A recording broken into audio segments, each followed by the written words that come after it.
tol, what's up? May pupuntahan nga tayong special event, kaya samahan nyo ko ngayong araw in 3, 2, 1. Ngayong araw ay nagtungo ako sa 7-Eleven para bilhan ko ng regalo ang aking special friend dahil siya ay nag-celebrate ng kanyang kaarawan. Pagpasok ko sa loob ay wala akong napiling regalo sa kanya kaya naisip ko na bilhan na lang siya ng ice cream.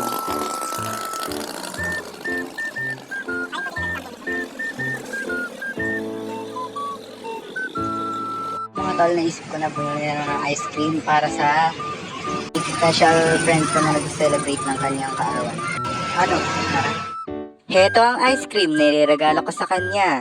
Nagmamadali na nga ako sa pagsakay ng tricycle at baka nga matunaw ang regalo ko sa kanya. At dali-dali na nga akong pumunta sa kanilang bahay. Ay sheesh! Pagkarating ko nga ay kaagad ko nung tinungo ang kanilang bahay upang iabot na ang aking regalo. Naisip ko ng aking special friend na magpunta sa Jollibee para daw kami ay ilibre niya ng pagkain. At nakarating na nga kami dito sa Jollibee, samahan nyo kaming pumasok at kumain. Pagkarating nga namin ay sobrang dami ng tao. Ay sheesh! At sa mga oras nga na yan ay umorder na kami ng aming pagkain. Tinatanong niya nga ako dyan kung anong gusto kong pagkain. Sabi ko nga ay spaghetti na lang. At tapos na kaming mag-order at tinake out na lang namin ang aming mga pagkain. Sumakay muli kami ng tricycle. At ngayong araw, samahan niyo akong kainin ang aking pagkain.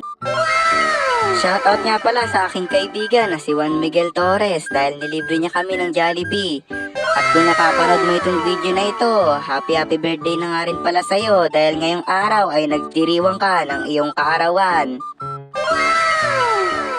Enjoy na enjoy pa nga ako dyan sa pagkain ng spaghetti at fries. Ay sheesh! Iniisip ko nga habang kumakain ng Jollibee. Iniisip ko ang aking crush. Ay sheesh! Dito na nga nagtatapos ang ating vlog. Maraming salamat sa panonood ng aking video. Yun lang.